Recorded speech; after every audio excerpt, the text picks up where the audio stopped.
I'm Michelle Pfefferman, founder and CEO of Equity at Work, and this is your DEI Minute, your go-to podcast for leaders looking to navigate the ever-evolving landscape of diversity, equity, and inclusion in the workplace. Whether you're just starting out with DEI or looking to sustain your long-term successes, each episode will provide you with actions you can take to move DEI forward at your organization, all in 15 minutes or less.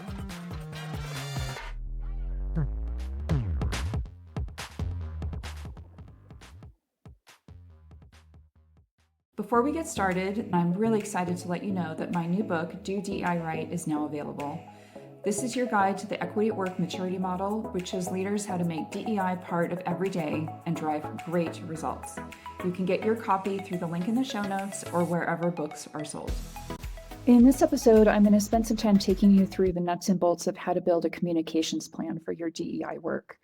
But before I get into the tactics of that, I think it's really important to first ground yourself in your audience. I think people sort of intuitively do, but I think they think of their audience as sort of this big, vague pool of people or the entire organization. And what I want to challenge you to do, and this is very much in keeping with DI principles, is to try to get down to a more individual level. So a tool that we use a lot for this, and we've had our clients find quite helpful, is something called an empathy map. And this was first developed by a gentleman named Dave Gray from the company Gamestorming. And he published it a number of years ago, and it kind of went viral. It's an amazing tool when you're thinking about anything communication-based, rolling out a new process, training, if you're selling, if you're pitching a concept, if you're developing communications externally. All of these things help you kind of ground in who very specifically is our audience. And you can even develop sort of different avatars or profiles of different types of people in your audience, which might be, based on level or based on function or, the scope of their job. It might be based on tenure. So again, just think about a lot of different ways to profile it. So first, to ground you in the empathy map, at the center of the map is a face. It can be a stick figure, can be actual pictures, whatever helps you envision this particular profile of person. And you're wanting to think about, what do they feel and think? What causes them pain? What are things that they view positively and view negatively? So that's kind of the center. And to get to that, we're going to go around that image in the middle, starting with who is it that we're empathizing with? So what's their role? What situation are they in? Who are they? Just some definitions of who they are. Then you're going to think about what do they need to do? So what are we asking them to do differently? Or what are we asking them to listen for? What are we asking them to be aware of? But basically, like what is sort of the key communication message to them that's going to impact their behavior? Next, as a way to help figure out the best way to get that message across, you're going to think about what do they see and what do they say? Who are they influenced by? Who do they communicate with, both internally and externally for both of those? And external can be everything from social media to news sources and television, podcasts, radio, et cetera. So really taking a kind of broad view at, what is it that really influences them and what are the things that they then play back out to audiences that they have, which may just be friends and family, maybe they're social, but may extend even further, particularly if they are a leader in the organization. Then thinking about what do they do? So how do they really, go about their day? What defines their type of behavior? Are they very operational? Are they more of a strategic thinker? How do they like to move through the workplace? What sort of characteristics do they have that define, how they behave day to day?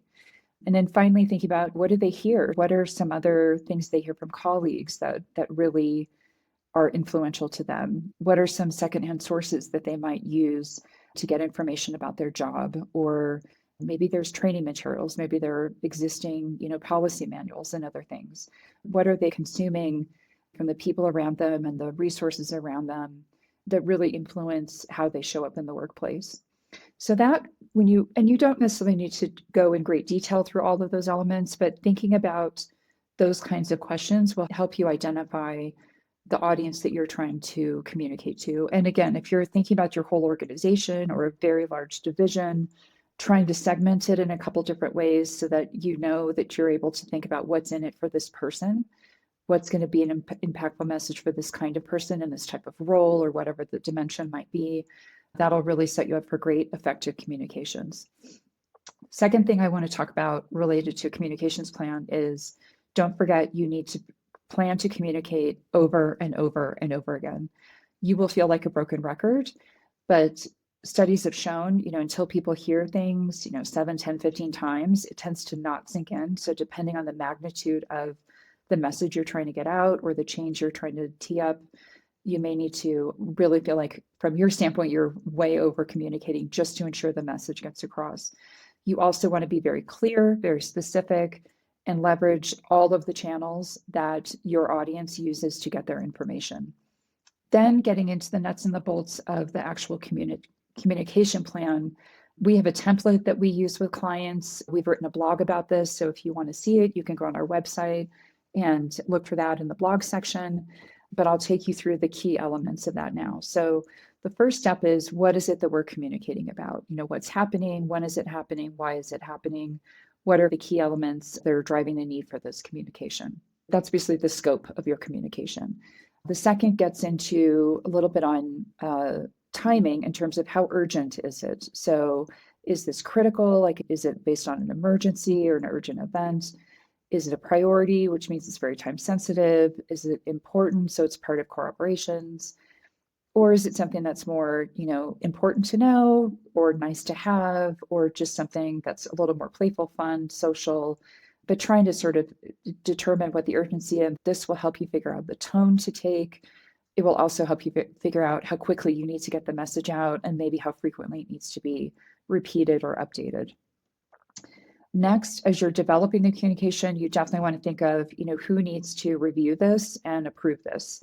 Do we have to allow time for anyone to go sign off on it? Do we need to socialize this? Some organizations are really rigid about their socialization. They want every senior leader to see any major communication going out. Others, it stays just within kind of the core leadership of that particular team or group. So just making sure you're thinking about who needs to be involved, again, will help you with your timing and your process for developing this. Then you want to differentiate between potentially who will develop the communication versus who's going to deliver the communication.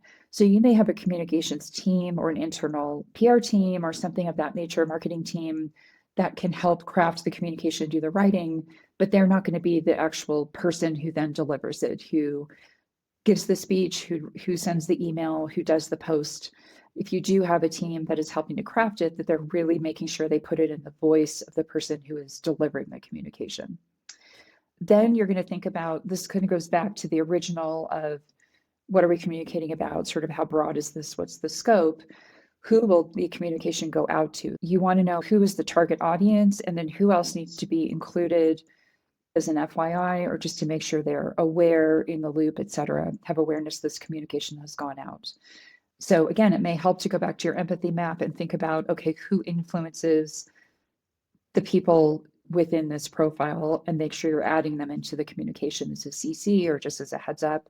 You may even want to give people some of that ahead of time if it's a communication that's going to create, a big change for that person's role or behavior or something like that.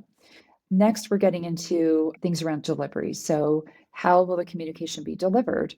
What's the format? Do you do a town hall? Do you do team meetings? Do you have an intranet that you use? Do you have a newsletter? Do you want to use a number of different leaders to talk about this communication in their smaller group meetings? There are so many different channels that can be tapped into for this. So you want to make sure, again, thinking about your empathy map, which ones are going to be the most meaningful, the most influential, the most relevant for people. And then as you're thinking about those channels, what are the most important kind of key messages to include? So this is getting down into like, why are we doing this? What does this mean for me? What action are we asking you to do? What's the timing for that to happen? What are the next steps coming after that? Who can you reach out to for more information? Are there FAQs available? Other resources available? We want to make sure we provide people. And then finally, timing. So obviously we've been thinking of timing from the beginning based on what the scope of the communication is, how urgent it is, who else needs to be involved. This will now get into when exactly does this need to go out? Is there a certain order across different channels you might use? So do you want to talk about it first and then follow up with a newsletter piece? and then have something permanent on your internal portal or some different mix of that. Also, how often are we going to repeat this? And do we change the messaging at all with that? Or is it just simply a reminder, kind of a refresh of some of the key highlights there? And then is this something that needs to be done on an anniversary basis, or is it more of a one-off? So all of those things are really important in the timing.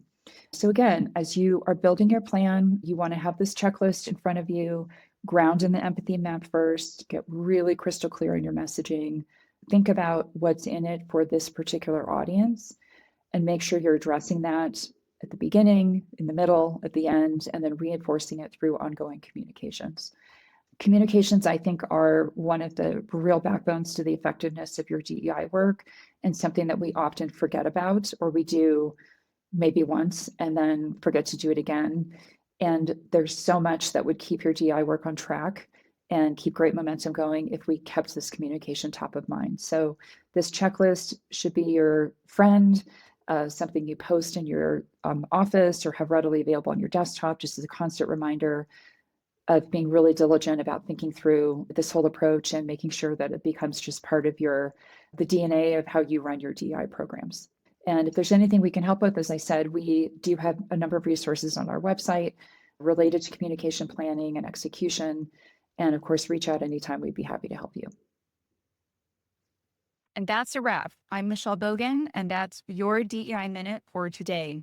Thank you so much for listening. Please be sure to follow us wherever you listen to podcasts, and don't forget to leave us a review. If you ever have questions, please visit our website or send us an email. You can also sign up for our newsletter and follow us on LinkedIn, YouTube, and Instagram. Links to everything can be found in the episode notes. This episode was produced and edited by Podgrowth with podcast art by our very own Jamie Applegate.